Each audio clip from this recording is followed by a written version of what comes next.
Hi everyone, this is Art Smalley, President of Art of Lean Incorporated, and today on behalf of the Lean Enterprise Institute for you, I have another video for you on the topic of situational leadership.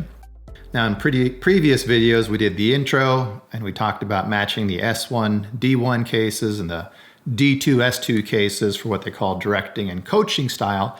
And this time we're going to cross over in what they call the supportive style, which is a S3 and D3 mix of combinations. And this turns the table a little bit, and I also think it captures how we coach in Toyota and in life in certain ways very well. So let's dive into that one today. Now, the D3 case, when you diagnose the situation with respect to the learner, is often jokingly called the reluctant contributor. And here we have a teenager not wanting to clean up their bedroom. They have the skills, but something on the will or motivation is lagging. And many times, look, we're all like that in life, and at work, in life. I know I am. I got the skill. I'm just not there today for some reason, or this specific task might not excite me.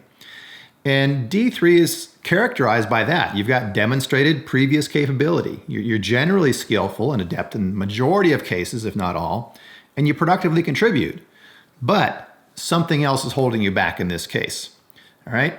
You're not fully committed. You're reluctant, frustrated, missing some confidence, bored, not interested for some reason. All right? There's no one answer here that fits all cases, and it depends. As anybody who's raised children or has employees or coached in sports, honestly knows. It could be external things as well.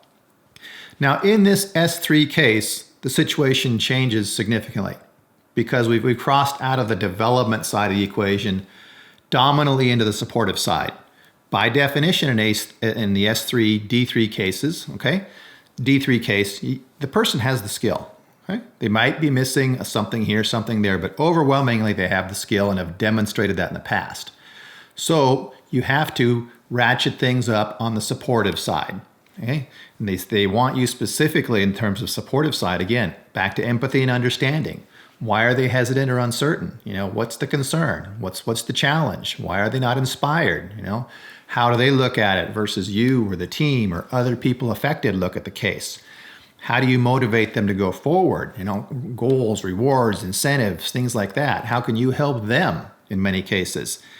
And it's very difficult. S3 cases, S3 leadership and this D3 quadrant of reluctant learners are often among the most distant because you can't just see immediately what the problem is. It's invisible, it's hidden. You got to tease it out somehow. The directive leadership still comes into play. You're not off the hook. A lot of people mistakenly believe, I'm just a facilitator. I'll ask the right questions and be supportive, and that will aid people. But in this case, it still won't because there is something they could be struggling with. They're not like, okay? You still have to supply what I call targeted directive leadership. They know the 8 steps, but something very tiny or small or an alternate way of doing it might be better if you work on it together with them. So we ask targeted questions, not general, broad, open-ended questions, which frankly is likely to even hurt their morale and motivation more in a lot of cases. But you ask the right, specific, and targeted, detailed questions about the situation, okay? Now let's do a couple of analogies here. I'm going to just use some sports ones. There's one here. Dating myself a little bit. Mia Hamm, almost 20 years ago, she was on the cover of Sports Illustrated, and she was called the reluctant superstar. And technically, that's not a reluctant contributor. She was a superstar, but termed reluctant. But it was a term applied to her throughout her career. When she was 14, she was the youngest female, I believe, on a national team. She's the youngest, regardless of male or female, ever be put on the national team, I believe. And she was at times probably reluctant because of that, but grew into a role quite nicely. And frankly, my daughters fall into this category as well. I can really relate to it. They're basketball players with very good skill levels for their level. They've been dribbling the ball for years, playing in teams, going to academies, skills clinics, and I go to the park with them and we work on a variety of things. But despite being the number 1 or 2 skilled players on their team, they're often quite reluctant. One is reluctant to dribble, one is reluctant to shoot for some reason. But skill-wise, they're at the top of their team. So you have to treat this case different, psychologically, emotionally, something is going on, or just, fear. And you have to work with them through that supportive side to get them comfortable to want to do things. So with one of the coaches, we decided that after the game was, already decided, we would have my daughter spend more time bringing the ball up, being the point guard, okay? Getting ready for the next level, facing pressure, okay? But dribbling in the game when the game wasn't on the line. Another one of my daughters, best shooter on her previous team, but like probably 4th or 5th in shots attempted, the coach would call plays for her from the sideline. He would say, okay, we're going to run this play, which was code for get it to my daughter. And it works, okay? She won the last game of the season, scoring like 6 points in the last minute and a half on plays, set plays they called for her to pull one out. Gave her confidence, gave everybody a good feeling. They won the game, and hopefully, you build skill and will incrementally many times throughout your life. It's not a one and done thing. I had that as well at Toyota. I got an assignment once to a casting plant. My background was in machining and assembly. A friend was injured in a car accident. I had a visa. I could go to America instantly, and I had to do this pinch hit assignment for I forget, 6 or 8 week period. But I was nervous, okay, because I didn't know casting nearly well enough, I thought, and it was out of my comfort zone, so to speak. But I had to fill in for the team, and I did.